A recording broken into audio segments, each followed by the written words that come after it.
Welcome back, ladies and gentlemen, once again to the Tournament of Glory European Finals. We are back now, moving into the semifinals, actually. First game is going to be between BooN, who we just saw take that 2-0 victory versus High Impact, and they'll be playing off against Peanut Butter Jelly Times. First, however, congratulations to our first precursor winner of the day. That's going to go to Tigeris77. Tigeris77, I have just sent you a message on Twitch. Be sure to go ahead and check that and reply with the details requested so we can go ahead and send you that precursor. But of course, back to the action. Our semifinals now. It is going to be a slightly different map rotation, by the way, guys. For anybody who is who has not been following the qualifiers, who has not seen one of the major tournaments in the past, we do a very map rotation. Previously in tournaments that were done a long time ago, we would always respect the same 3 map rotation. We'd start off on Forest, go to Legacy, third map would be Kylo if it was required in a best of 5 set. But we do things slightly different now, and for each round there is a different map rotation because now we are going to be moving over into the semifinals. We'll actually have a new map in the rotation, one that's only been competitively speaking kind of in play now for I would say like 6 to 8 months, and that's going to be the Temple of the Silent Storm. I really love Temple as I think it's easily one of the most unpredictable maps. There's so much chaos that goes on in that map there. So Grouch, tell us a little bit about that map and kind of what we could be seeing here as we play it first. All right, so this map has probably the biggest potential for crazy turnarounds. So this is Temple of the Silent Storm, right? So essentially, again, conquest map, so owning a capture point is going to generate your team points at specific intervals on the map. So at specific times during the match, buffs will spawn. So we have the 2 main ones. We're just going to call them top buff and bottom buff for the sake of simplicity. So the top buff will get your team, basically anytime you own a capture node, it will count as 2 capture nodes. So there's a potential, if you own all 3 capture nodes, to essentially have the equivalent of 6 capture nodes. And it really can just turn the entire tide of a game, right? Like owning 6 capture points is huge. It's just absolutely ridiculous. The other one we're going to look out for is going to be the bottom buff. Now, owning bottom buff is going to, all the capture points in the map will convert to your team's ownership, and anyone that's on that point that's not on your team will get thrown off of them. So it can really turn team fights because, everyone doesn't expect that, last-minute knockoff, huge blowout.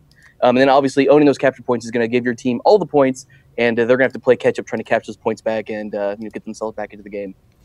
And then, of course, is going to be Temple, guys. It's going to be the first map we play in this rotation. After this one, we will head to Forest for our second map. We already saw that played in the first round of our last game. And then, of course, for our third map, if it's required, we'll be playing on Kylo map. We have not yet actually touched today, but we'll go over that when we get to it. We are, of course, going to go take a quick look at the builds of Peanut Butter Jelly Time first, however. So let's head over to our camera to do that. And Grouch, let's take a look at Peanut Butter Jelly Time. Start us off with Xeon.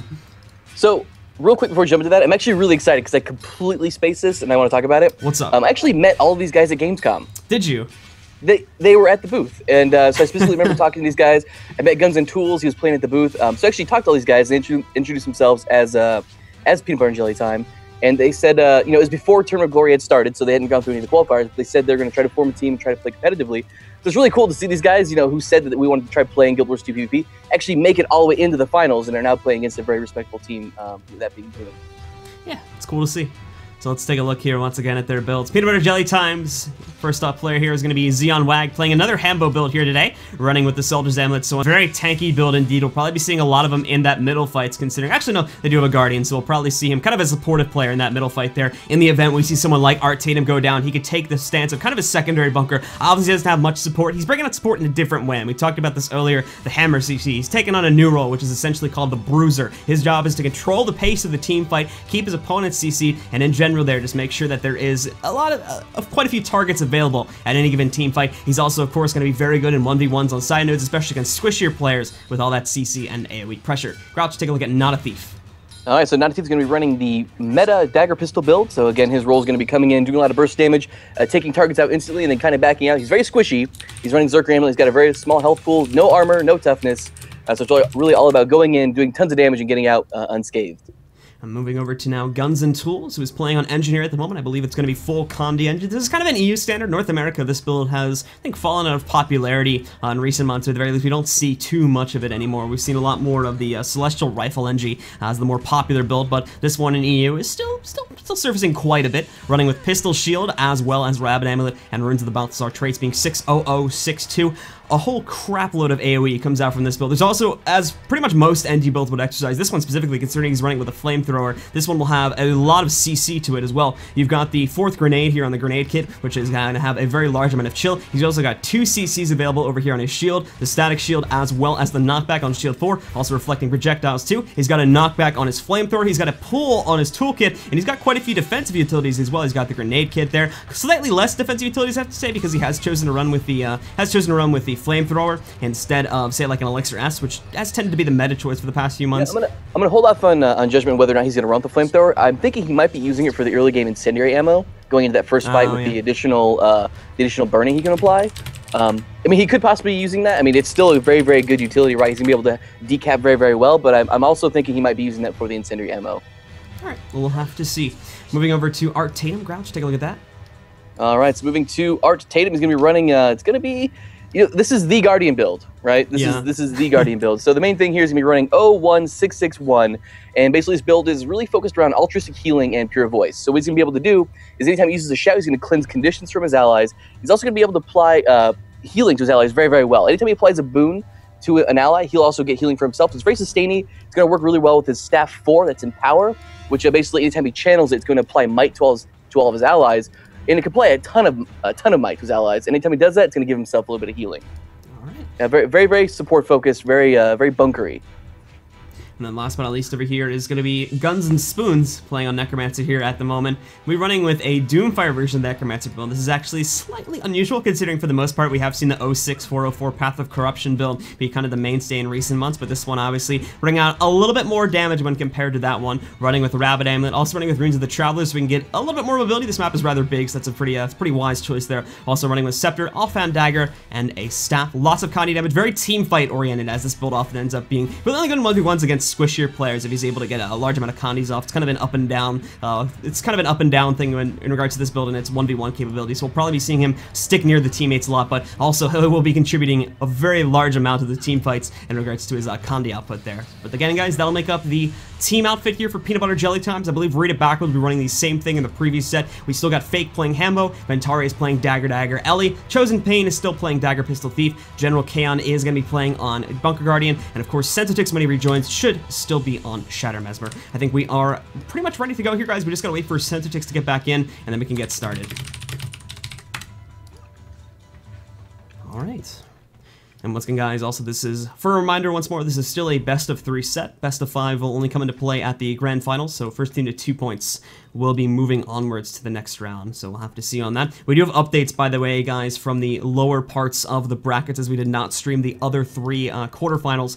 We ended up seeing Maiden Meta take a 2-0 victory versus Realize You Got No Real Life, and the Civilized Gentleman took, as I understood at least, a very close 2-0 victory against Erotic Solitude Legends, as I heard from one of my admins that those games were actually fairly close, so interesting development down there. We'll have to see kind of how that evolves in the WTS qualifiers, but that would mean the game after this one, guys, is going to end up being Maiden Meta versus TCG. That one will be coming up in about 30 to 40 minutes, depending on how long this set goes on for. And that should be exciting. Like, the further we get along in these brackets, the more and more intense the games are going to get. Indeed. So we have everybody rejoin now, folks, just waiting for the ready up, specifically from Fake. And yeah, then we can begin. What do you think of this matchup, Grouch? Who do you think is going to end up taking this one? Well, I think on the mobility front, I think that BooN's got the advantage here, right? Because they've got the Thief and they've also got the Mesmer who can do the portal plays. But in terms of team fight ability, is that a word? I'm gonna trademark that right now. I'm gonna have to go with. I've used it before. I think I'm gonna have to go with Peanut Butter and Jelly Time here. Like, the Necromancer's gonna be. I mean, Necromancers aren't that popular on EU for whatever reason, and I think it's something that they're gonna have to learn to contend with.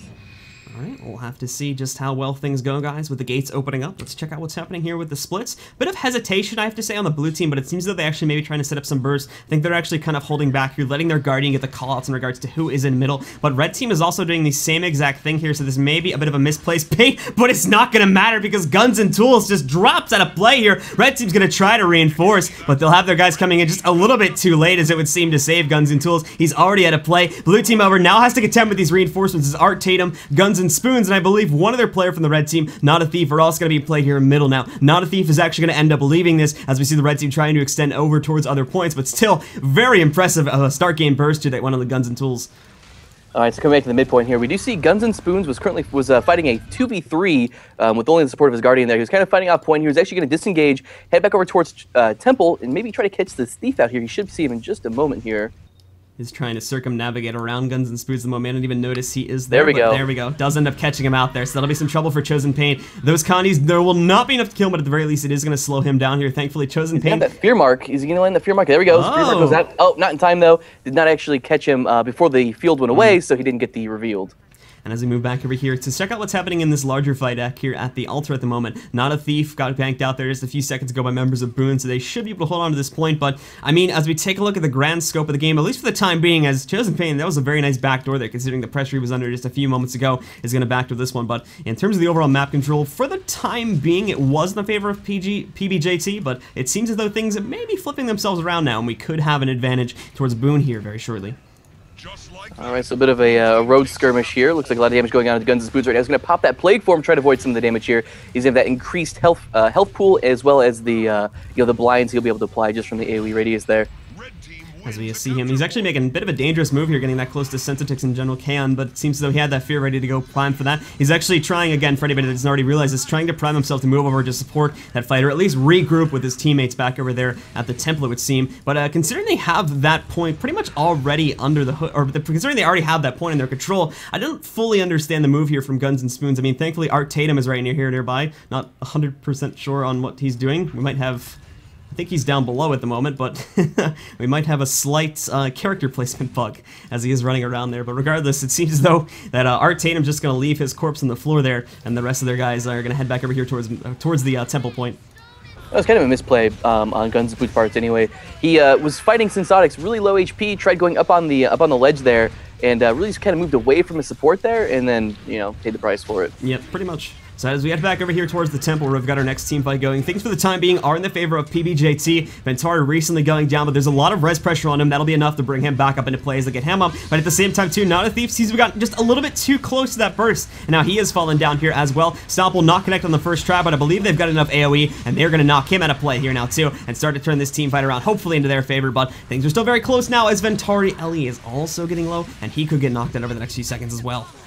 I mean, the entire team fight there turned around because of lack of stability. As soon as the player went down, BooN all funneled in, and really the knockback is what really messed it up and threw the entire fight around. Then we saw Not a Thief get completely eaten alive by that cleave. Yeah. So heading back, once again back over as we do have our first buff spawn of this match at the 11:30 mark, the top middle buff. For anybody, again, that doesn't already remember, this is the double cap buff. You spawn this one, it is going to double the value of your capture points. So this is really a lot for both teams here at the moment. BooN takes this one. They have a fairly secure lead for the next few moments. If we do end up seeing the red team taking this one, which we're not, unfortunately, as we do see General Kaon getting that nice triple block channel off on their Guardians, of course, are probably the best ones to try and go for that channel because they do, assuming they're running the focus, have that triple block, and they can also combo that into an Aegis in order to ensure that they block 3 abilities. So players with slower attack speeds just unfortunately are not really going to be able to interrupt that channel a lot of the times if they get to it too late. So for the time being here, as you can see the score really ticking ahead now, it's going to be a huge advantage gain for Rita backwards as they will have a 4 cap, not just a 2 cap. Guns and Spoons having such a hard time right now. He's been just caught out just so often, just in the worst spots. And, Necromancer really relies on his teammates to be able to support him. And if he does not have his allies around to support, he's just going to get Shrek'd. He's gonna get Shrek'd. He's gonna get Shrek'd. That's exactly what's happening. Interesting choice of verbs there, Josh. But anyway, as we head back, checking out what else is going on over here, most of the team fight actually seems to be contained over towards the red team home node, and this is a very dangerous position, I do have to say here for PBJT, regardless of the fact that they control middle. You never want to all in. This is a bit of a personal philosophy of mine. You never really want to all in on your home node, regardless of how the rest of the map is going, and just because it allows your opponents to pretty much know, like 9 times out of 10, what your next move is going to be, because they'll have full scope on you. Even if you end up getting wiped out there, you'll know for the most part where your opponents end up trying to go there. So it's always a very risky thing when you try to go all on your home node. They actually did very quickly change up the pace though, as they realized, yeah, we probably have way too many guys here. So they actually ended up moving quite a few of their guys away from that. In fact, their warrior is going to try to extend over towards the altar right now, but we'll have to see once again how this shape things is. It actually looks like that this very good trying to change up in the strategy will now allow not only hold on to middle, at least for the time being, but they're also probably going to get control of their home node back too. Just going to knock out Fake. Might be a little bit more time as Fake's still fairly tanky, but I think over the next, I'd say like 20 or 30 seconds, they should be able to get back control at this point. All right, so we finally got him going down here now. He's going to get stomped out. And then, yeah, they should be able to reclaim control of this node here and put themselves into a 2-cap situation. Try to close some of the gap here. We do have the bottom up should be spawning here in about 45 seconds or so. So that's something else to keep an eye out for.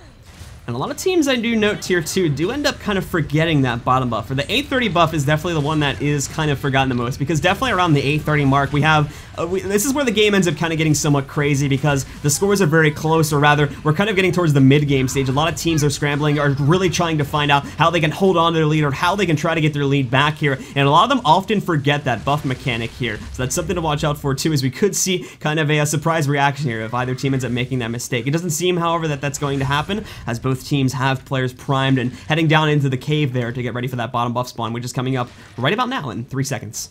Yeah, so Fake is AFK, moving down to the bottom buff, going to try to contest this here against Guns and Tools. Now, their back point is open right now, since Fake was the one mainly guarding that here. So if we can get a decap from the red team here over on that node, it would be a great play.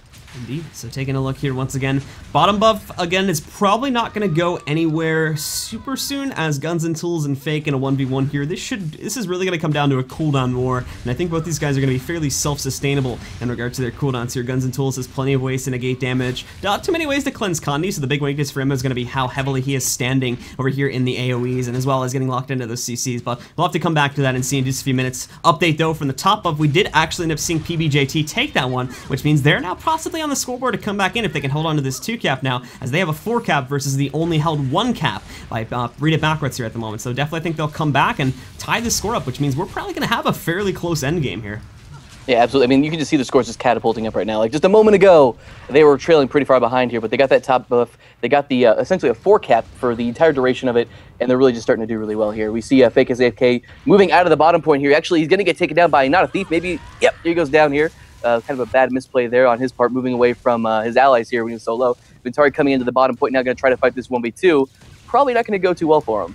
Yeah, again, obviously the DDL are very good in 1v1s, but unfortunately, especially when you have a combination of, especially when you have a lot of Condis, I have to say here. Especially when you're getting tracked. Yeah, especially with as many Condis as we saw Ventari having to deal with there, always going to be a bit of a rough fight for him. I do have to say that I think currently there is, how many players we got down here from the red team at the moment? They're actually adjusting it, so I thought they had 3 players down here. That might have been a little bit too much, but seeing as it's only 2, and it's a good spread out here as well, as you've got kind of a Condi-based player and a DPS-based player, that should be enough to take care of Ventari. But the big issue here now, I would say, for the side of BooN, is the fact that they've actually moved their Guardian downstairs, and that's going to weaken their potential to fight on larger... So crucial right now. Look at this cleave damage onto the body here.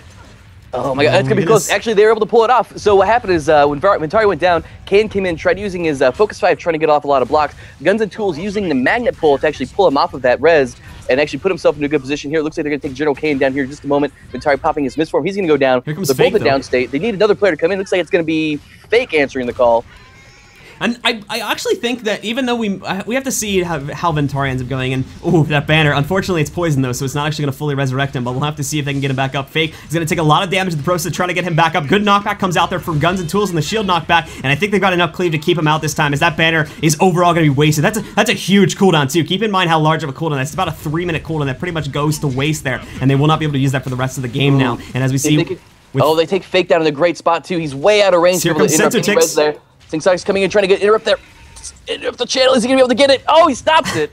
Here's the thing though. Here's the thing in the grand scheme of the game is it doesn't matter if they're stopping this, because the red team still has the lead. What really matters now is what happens over here at the temple in this 1v1. This 1v1 between Guns and Spoons as well as the blue team Thief Chosen Pain. That's going to be a red team victory here. And because they have this 2-cap, because they've, for the most part at least, held a static 2 players down here at the bottom, unless we see Kaon getting his channel off, it's probably going to end up going into the favor of the red team for this game. So what we'll have to see though, as Kaon almost got that channel off, and things are starting to turn around now. As we saw Kaon getting that stomp off onto Guns and Tools, there's also another decap that's recently been scored back over there at the altar node. Middle is still contested too, but as we take a look, BooN may just be able to get this channel. Not a thief, however, is making things somewhat hard. Kaon spamming the F key there to try and get that channel up. He's going for it now, but here comes Artatum as well. Not sure if Artatum can interrupt this. Still 16 seconds away from that shield of breath. We'll have to see. Oh my goodness, can he stop it? Oh, he got it. Oh wait, no. He didn't channel it. The effect went off and everything. He just missed. He just interrupted that channel there. We even saw the effect channel on his character. Oh my goodness. They just managed to interrupt that. Arteta might have just secured his team the victory here in game 1 with that move. That was so close. Even the server got confused as if that was actually interrupted in time or not, but it seems as though it was successfully interrupted. So keeping that in mind, unless there is a decap on the temple node, I believe, but actually no, wait, because as we take a look, that top buff that spawned at 530, that's been channeled here by the blue team as well, and they now have a 2 cap against their opponents. They might be able to close this gap. Vintari's losing it, or he's taking it rather. Xeon's about to go down there too. That's going to be another 5-point score for them. Fake's getting low as we take a look downstairs, trying to see what's happening. Oh my goodness, BooN, as we take a look, PBJT is 5 points away from winning. It's going to come down to kills. Taking a look back over here in mid, Guns and Tools is down. Blue team will execute that stomp on the Guns and Tools, and the game will end from a kill, guys. Read it backwards. Final score, 495 to 502. Read it backwards. BooN is going to claim victory here in game 1. Oh man, that was robbery. Absolute robbery. I think the cap, or the prevent of the channel by Arteta was probably the most clutch thing I saw in this entire game today. But I know what the problem was. What was it? Guns and Spoons left temple. Guns and Spoons left temple. He should have just camped on that node. They would have had the victory had he just sat on that node and not done anything else. That would have been it. Well, unfortunately, he did not do that, and that cost them the game. Very rarely do I see a game come down to kills, to be honest there, but when we do, it's obviously ending up pretty epic like that one did, but still. Yeah, great play by Vintari getting that decap in there. Obviously, great play by BooN securing that last-minute kill there, but oh man, I cannot feel like PBJ just, they had locked it down so well, and it's at the very last moment there, they just really gave it away. Temple, man, Temple. I love Temple. As we saw there, just another epic game being displayed on that map. But, of course, Game 2 is going to be coming up here in just a second. Buffs obviously had a pretty large hand in determining what the result was of that game. Those are now going to be eliminated and replaced with the bosses, which I'd say are a lot less impactful. They're obviously still in play here, but we'll go over the map mechanics here in just a second. But still, it's going to be much more standard conquest on this map, and we'll have to see just how well teams are playing that one. Based on the second map here, Gotch, how do you think things are going to go here, based on what you saw in Game 1 and based on how this map generally plays? So, I mean, what we saw with PBJ is that they really executed the secondary mechanics really well and they kind of catapult themselves back into the game. But before that, when it was only down to capture points, they're really having a hard time keeping up into the game. I mean, they really they capitalized on the 4 cap that they had with the top buff, and that's really kind of kept them in the game there. If they don't have that kind of really large swaying secondary mechanic, I'm having a hard time figuring out what PBJ is going to do going into the next game here, because this map is really focused on really just kind of rotating correctly, being on the right place at the right time, making sure you're sending the right players to the right place, and just kind of playing Conquest the way it should be played. The secondary mechanic is still great on this map, right? It can give you 50 points every 3 minutes or so, depending on the respawns, but really you can't rely on that to give you as much of a lead as temple mechanics do. Yep, much smaller impact. I do think though that personally, I gotta disagree with you slightly in their ability to come back. I think they fought fine, specifically when they got their home node back. They held that 2 cap over at the temple and middle nodes for a very long time. The issue came into play is because they got it back so late, and after BooN themselves also gained a large lead from a 4 cap over through the top up. So I think overall, actually, with the buffs kind of out of factor, that was still a very even game in regards to the cap. So I don't really actually know. I really think things could go either way here, and this could actually be a set that could end up going either way. To be honest, I think we may end up with a game 3 on Kylo. It's going to be very interesting, and very looking forward to get things started, guys. So before we get to that though, we can head into the map, and Grouch, tell us a little bit about the forest, as we haven't actually gone over that yet. All right, so Forest of Niflhel. So I was going to talk about the secondary mechanic here. So there's 2 bosses that spawn on the map, and they're situated close to each team's base. So we have Chieftain Udahein and we have Svanir. Each one of these NPCs have a little bit different mechanics, but the mechanic doesn't really factor in that much. The main thing to keep in mind is that the player that scores, or the team that scores the last hit on these NPCs, will gain 25 points for their team, and also a buff that gives a stat boost to every stat, about a 40 bonus. So it's pretty good. It kind of helps out those team fights a little bit. It's not huge, right? It's not going to, it's not like a Baron buff, right? Like, you're not going to get it, and that's going to be the end of the game, but it does help out quite a bit, but it's mostly for the points. And so what usually you see is teams kind of go for these in lull periods, like when you wipe another team and you're kind of, when you're close nearby your boss, you can take it out real quickly, or when the game starts getting down to the very last moments and you go like, okay, guys, if we hold the 2 cap, even if we hold the 2 cap, we're still going to lose this game. We need some other points here. That's when you can kind of go, this is an opportune time to do it. But again, the team who gets the last hit on these bosses is going to be the team that takes it. So you really have to be on the lookout for any roaming thieves or mesmers or elementals coming in and trying to snipe those bosses with an instant burst. Thieves and Mesmers are going to be very crucial if those bosses come into play. Yes, as you emphasized there, they obviously have the highest damage available there, so they have the easiest potential to kind of finish off the last bits of damage there and score those last hits.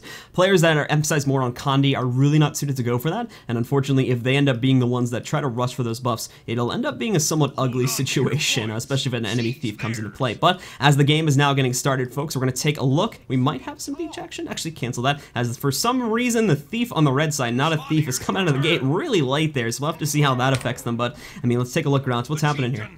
All right, so Zodix, BooN has been going for these stealth plays almost out of the gate almost every single time. So they're coming up the backside of the keep here, and I think they're going to try to go for some early burst either on not a thief or possibly the necromancer.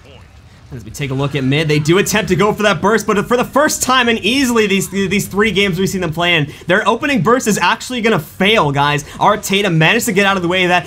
What I would say was a somewhat lucky dodge off there and was able to get out of the way of that, but they're going to, as you see, their Art Tatum, however, will be their next target. Senstic's going to use an early Moa here to get that off, and they are going to capitalize on that one, making very quick work of him, throwing him into the downstate. He's not out yet, though, and now Guns and Tools is attempting to go for that resurrection onto him. Will they be able to get, we got the Symbol of Justice on the floor, and that's going to be enough. They've got Artana back up, and now the red team is making progress onto BooN as well, as we see Chosen Pain going down, but at the same time, BooN is not going to hesitate to get him back up. He's now back up into play, and this is a very back and forth team fight, folks. Guns and Tools are still trying to focus him down. Chosen Pain can really not fight, however, right now, so that is reducing the damage that BooN can bring out into this team fight by a very large portion, and overall, I have to say, I think BooN's been evicted from this point, as we see Ventari going down. There is a nice amount of burst as Guns and Spoons plays a little bit too aggressively. He falls down, so this could be the fuel needed to throw BooN back onto the middle point. For the time being, at least, an advantage is being held by PBJT.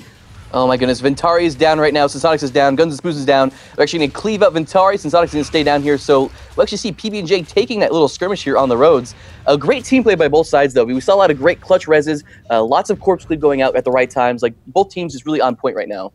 Chosen Pain, really good job getting out of that team fight, however, got himself immediately over here to the mine. Noticed that things weren't really going so well for his team, so he's able to make kind of the best of a bad situation there, and has been able to come over here and actually decapture at this point, as more than likely his opponents are going to get control of that middle point. Really aggressive play, I have to say, from a Thief here as well, specifically onto Guns and Spoons. Obviously does have to be careful with that Signet coming into play. That's a very dangerous component that could, I mean, if he gets the Signet he has off over here on the Chosen Pain, it's GG in the 1v1 there, so he kind of has to play aggressive and try to stop that Signet from going off on him by any means possible there, but still, very aggressive play that we don't normally see from a lot of Thieves being used here at the moment by Chosen Pain. All right, something we've seen quite a bit today. Guns and Spoons moving off of the point here, trying to disengage. All of BooN chasing him down. They want to take him out here. They know he's got no HP when he comes out of that Death Shroud. He comes out of it right now. He's going to try to get that heal. Actually walks into the wall. He's going to interrupt his heal. He's going to get taken down from the burst here. We have Art Tatum coming in for that res here. General Kane going around that stomp is going to go off. No, they're going to get the res off just in time. Guns and Spoons back in the fight. Still so much damage going on to him, though. They're just really trying to train him down here. Yeah, indeed. There's a big defense effort, I have to say, coming in from the red team here as well on the side of PBJT. They really want to make sure that they keep that player alive. And this is actually, I think that some teams play things a little bit too defensively. This may be an example of it right now. So for instance, we've had Chosen Pain. He's been in the middle of that team fight for a very long time. PBJT could have easily knocked him out of play here if they just decided to switch targets and focus on him. Because take a look, he doesn't really have any cooldowns remaining. He doesn't have his Shadow Step. He doesn't have his Infiltrator Signet. Really, the only thing he has is his Steel. And that's not really used to get out of a fight. That's used more to get into a fight. So I think, again, that was just poor target choices there by PBJT here, are possibly a little bit of an overcommitment to the defense that is probably going to end up costing them a loss here over at the mine. Yeah, I think the kiting that they're doing off of points too, right, coming out from PB&J is great in theory, but I think when you have so many players that are willing to move off a point and train you down, especially when you have both your Guardians that are willing to stay on point and kind of just keep that point contested, there's really no reason to move so far away from the point, and they're just really getting punished for it. So taking a look back at this team fight, once again, BooN is slowly starting to clean things up as we see Art Tatum going into the downstate. I do have to say there was a nice amount of burst that came off there. Whoop. Grouch, you still with me? Yep, I'm still here. Oh, well, I might be disconnecting. Uh-oh. As everyone is whoa. All right, well, I think it's fixed now, but just had a lag spike. Anyway. Sounds like you're on a roller coaster. I don't know what you're doing over there. It was a little bit of a scare. Yeah, I think some of the players in the game lag too. But anyway, let's take a look at what's happening here, Grouch. All right, so we do see Sensonix currently in downstate here. We got the res coming out from General K, and Guns and Spoons trying to put complete damage onto the body here. Still the skirmish on the side point here. We do, but it's a 2v2. Going to have the Guardian and the going to be Guardian and Mesmer versus Guardian and Engineer. We do have some damage coming in from Ventari. Guns and Spoons here coming to help out as well. Guns and Spoons getting taken into downstate yet again, and I think the stop's going to be coming out here just very shortly. There he goes. And BooN just doing really well on these side points here, just really executing the strategy very well. They really have to make sure that they hold on to what's happening there over at the Henge too. They haven't actually, and keep in mind too that middle is open too, so one of their guys, or if things end up going south back over here at this point, they can actually spread themselves out over there. But the unfortunate thing for them is really gonna, or rather, the fortunate thing for them is that they're actually gonna clean up back over here at, or sorry, apologies, I was looking at the player wrong there. So as I was trying to say there, the unfortunate thing is gonna be what's happening here at the Henge currently is the fact that they actually ended up losing their player, and oh my goodness, these lags. Uh-oh. Are you lagging, Grouch, just out of curiosity, nope. Or? No, so actually, we had, so it was Fake and Xeon in the 1v1 there, and Xeon actually able to take Fake out, and then we had Synsotics coming in, getting that MOA onto Xeon, trying to take him out there. Not able to quite capitalize on it, is that Xeon using the terrain to try to line of sight any damage coming out from Synsotics, so he's going to actually keep the point here. And as we move back over towards middle too, as Rated Backwards has finally kind of cleaned up what was going on there at the mine point. I was a bit worried there that fight was actually going on for too long and they would end up losing their home node, but it seems as though they've kind of been able to shift the strategy a little bit, take control of that mine point finally, kind of just put an end to it basically. That was a very, very elongated fight that was just basically a killing spree for BooN, and now they're going to attempt to transfer that mobility over here, or that momentum back over here towards middle, but as we can see, things are not going so well for them as Sensitix has been knocked out. We've also got quite a few players from BooN under pressure. It's a 4v2 advantage at the moment for PBJT, which means more than likely this is going to end up finally resulting in a 2-cap for PBJT, which can allow them to get back into this game rather quickly considering how close the scores are at the moment. Yeah, well, still have both Guardians on the point here. Fake is AFK finally going down here. A little cleave damage coming out from Thief, and Guns and Spoon's actually going to get the stomp off there. So it's going to put the mid-fight definitely an advantage of PBJT right now, right? We have General Can still staying on point. Ventari coming here to help him out as well.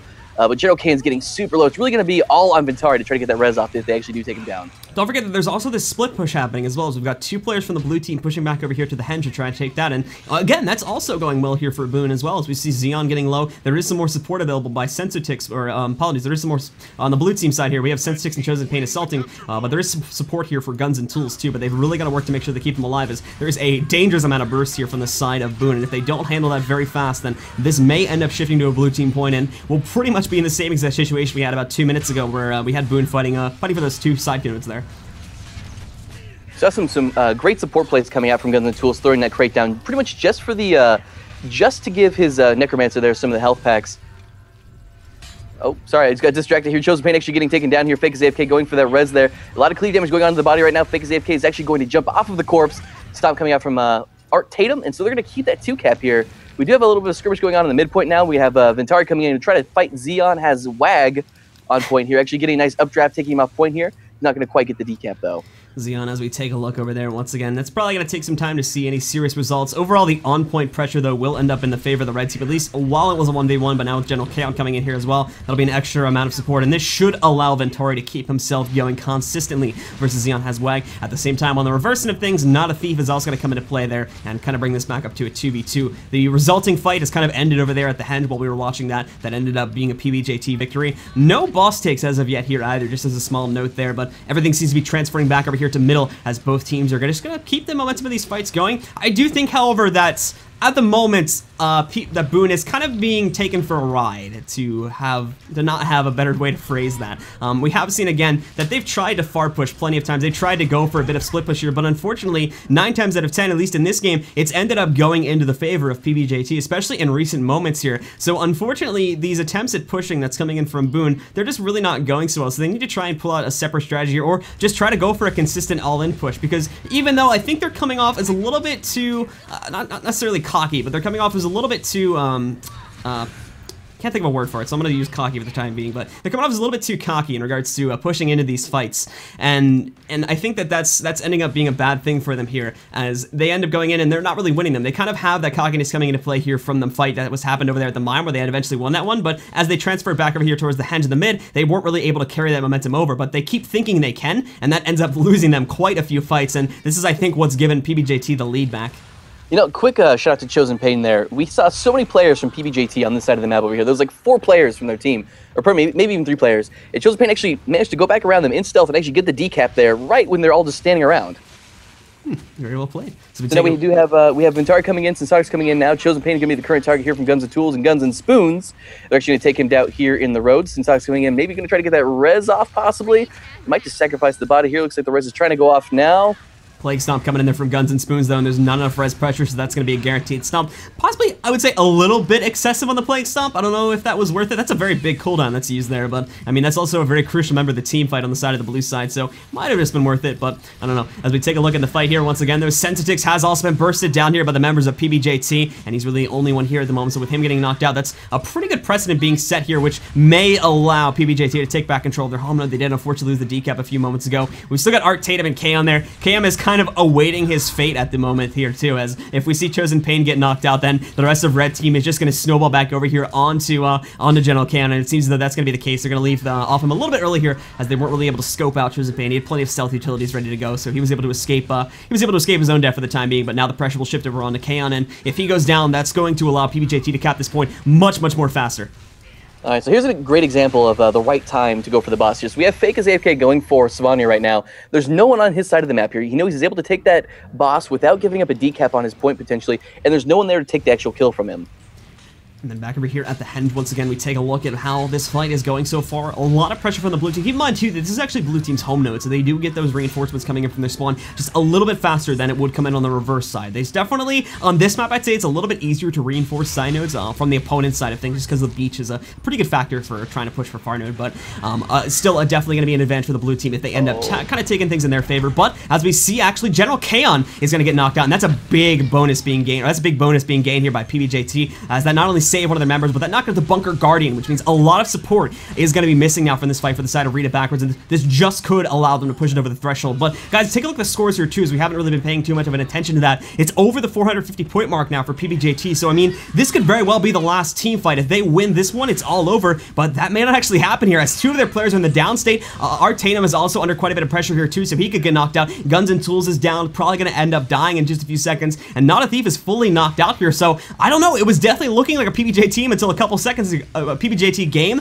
until just a few seconds ago, but now with BooN taking control of this point, and with them having pretty sovereign control of the area around their boss, they could take that and at the very least tie this game up, if not take the lead now.